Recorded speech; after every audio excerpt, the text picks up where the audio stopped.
ఒంటరిగా వదిలిపెట్టి వెళ్ళిపోతాం. ఇప్పుడు యేసు ప్రభు వారు బ్రతికున్నప్పుడే అందరికీ కావాలి, కానీ చనిపోయినవాడు ఎవరికి? ఎందుకని ఆ చేతుల్లో ఏమీ లేదు, కదలిక లేదు, ఆ చూపుల్లో చూపు లేదు, నోట్లో మాట లేదు, ఇంకా చెప్పాలంటే చేతులు అద్భుతాలు చేయలేదు, నోరు అద్భుతము చేయలేదు. అంతా కూడా ఎలా ఉందంటే జీవం లేనటువంటి శరీరం ఏ విధంగా ఉంటుందో అలా ఉన్నాడు యేసయ్య. అయితే ఇప్పుడు మనం గమనించుకుంటే ఒక్కసారి చూద్దాం దేవుని బిడ్డలారా. పరిశుద్ధాత్మ దేవుడు మత్తయి సువార్త 27:57 చదువుతారా? మత్తయి సువార్త 27:57 అక్కడ వాక్యం ఏమని చెప్తూ ఉందంటే దేవుని బిడ్డలారా, 27వ అధ్యాయం తీస్తే గనక 57వ వచనం, యేసు అనగా యేసుకు శిష్యుడుగా ఉన్న ఆయన పేరేంటంట? అరిమతయ్య యోసేపు అను ఒక ధనవంతుడు, బాగా డబ్బున్నవాడంట. ఆయన పేరు యోసేపు అంట. ఆ యోసేపు అంట పిలాతు నొద్దకు వెళ్ళి యేసు దేహమును తనకు ఇమ్మని అడుగగా పిలాతు దానిని అతనికి అప్పగింప నాజ్ఞాపించెను. వినండి. ఇక్కడ మనం గమనించుకుంటే మొదటి పాత్ర ఏంటంటే అరిమతయ్య యోసేపు. ఎవరు మీనా? మొదటి పాత్ర పేరేంటి? అరిమతయ్య యోసేపు. ఇతను బాగా డబ్బున్నవాడు.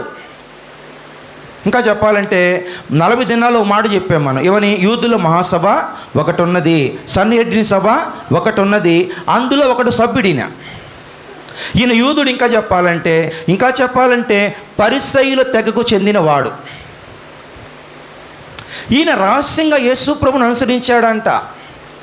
ఇతను బహిరంగంగా పాటలు పాడలేదు, బహిరంగంగా ప్రార్థన చేయలేదు, బహిరంగంగా దేవునికి యేసు ప్రభుకి ఏ కానుక కూడా, ఏ వస్త్రాలు కూడా ఇవ్వలేదు, ఒక పూట భోజనం కూడా పెట్టలేదు.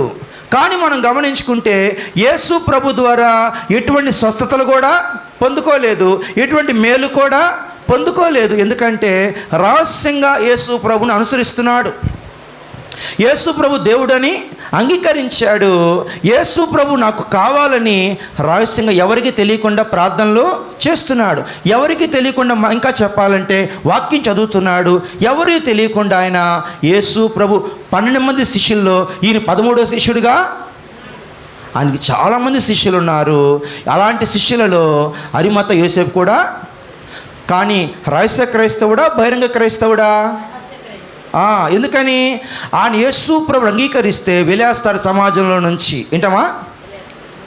స్కాలర్షిప్లు ఇవ్వరు, ఇళ్ళ పట్టాలు ఇవ్వరు, ఉన్న ఉద్యోగాలు తీసేస్తారంట. ఆ భయంతో ఎవరు కూడా ఆ యొక్క యేసు ప్రభుని బహిరంగంగా ఒప్పుకోవడం లేదు. ఇప్పుడు యేసు ప్రభు ఒక్కడే సిలువకు వేలాడుతూ ఉండగా జరిగిన పని ఏంటంటే పిలాతు దగ్గరికి వెళ్ళాడు యోసేపు. పిలాతు అంటే ఎవరమ్మా? యేసు ప్రభుని ఏ వ్యక్తి అయితే సిలువ వేశాడో ఆయన పేరు పొంతి పిలాతు. ఆ రోజు మనం గమనించుకుంటే ఆయన గవర్నర్గా, రోమా గవర్నర్గా ఉన్నాడు. ఆయన ఆజ్ఞాపిస్తే యేసు ప్రభుని సిలువకి అప్పగించారు.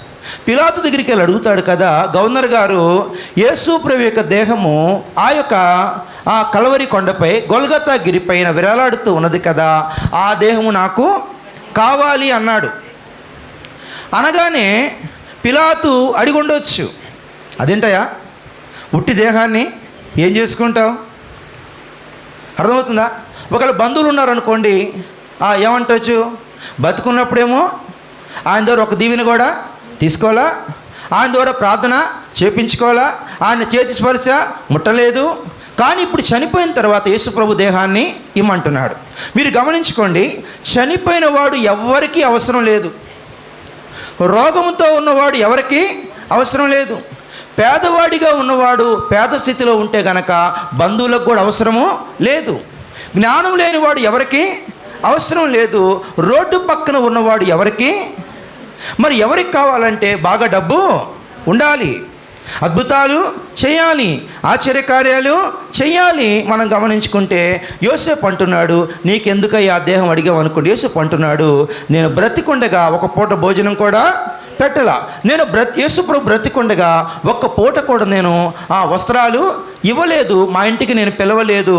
ఇప్పుడు నేను ఏం చేయదలుచుకున్నానంటే, ఇంత గొప్పవాడు, దెయ్యాల్ని వెళ్ళగొట్టినవాడు, రోగుల్ని స్వస్థపరిచినవాడు, ఇంకా చెప్పాలంటే ఏ పాపము ఎరగకుండా తన జీవితం అంతా కూడా దారపోసి ప్రజల మేలు కోసం పరితపించాడు. ఏం తిన్నాడో, ఏం తాగాడో, ఎక్కడ పడుకున్నాడో తెలియదు, కానీ జీవితం అంతా నాజీరు చేయబడ్డవాడే. అలసిపోయాడు, నిద్ర లేకుండా, భోజనం లేకుండా, విశ్రాంతి లేకుండా అలసిపోయాడు. ఇంత మహానుభావుడికి సమాధి కార్యక్రమం జరగకుండా ఉండకూడదు. ప్రతి ఒక్కడికి సమాధి కార్యక్రమం జరిగిద్ది. ఇంత నీతిపరుడికి, ఇంత మంచివాడికి, ఇంత జ్ఞానవంతుడికి, ఇంత పరిశుద్ధునికి ఏం జరగాలి? సమాధి కార్యక్రమం జరగాలి. అందరికీ స్నానం చేయించినట్టు ఆయనకి కూడా స్నానం చేయించాలి. అందరికీ బట్టలు తొడిగినట్టుగా నూతన వస్త్రాలు తొడిగించాలి. అందరికీ సెంటు పూసినట్టుగా నేను ఆయనకి సెంటు, అత్తరు పూస్తాను. ఆయన దేహాన్ని కాకులు పీక్కొని తినకూడదు, గద్దలు రాబందులు పీక్కొని తినకూడదు, ఎండకి ఎండిపోకూడదు, అనాథ శవం కాకూడదు. ఆయన ఏంటమ్మా? అనాథ శవంగా ఉండకూడదంటే అతని భద్రపరచాలి నేను అన్నాడు. దీనికి ఏం కావాలంటే తెగింపు కావాలి. ఎందుకని? ఆయన గనక యేసు దేహాన్ని తీసుకొని వెళ్తే గనక యూదుల సభలో సభ్యుడిగా ఉండడు. ఆయన వెలేస్తారు, సమాజం చేత్కరించి అవమానించింది, సమాజం లెక్క చేయడంలా. యేసు ప్రభు బతికున్నంత కాలం సమాజాన్ని భయపడ్డాడు. యేసు ప్రభు చనిపోగానే ధైర్యము, ఇది కూడా ఒక బతికేనా ఏమనుకున్నామో, ఇది కూడా ఒక బతికేనా, ఇక నేను బయటికి రావాలి. రహస్య గోడలు బద్దలు కట్టుకొని, రహస్య జీవితాన్ని బద్దలు కొట్టుకొని బయటికి సమాజం లోపలికి నేను. అరే, యేసు ప్రభు తన దేహాన్ని మా కోసం ఇచ్చాడు, ప్రాణాన్ని మా కోసం ఇచ్చాడు. ప్రాణాన్ని లెక్క చేయకుండా మా కోసం దారపోస్తే ఆయన కొరకు మేమేమీ చేయలేకపోతామా అనుకొని చెప్పేసి ఆ దేహాన్ని తీసుకొని వెళ్ళడానికి బయలుదేరాడు. చెప్పండి, ఆ దేహం ఎక్కడుంది?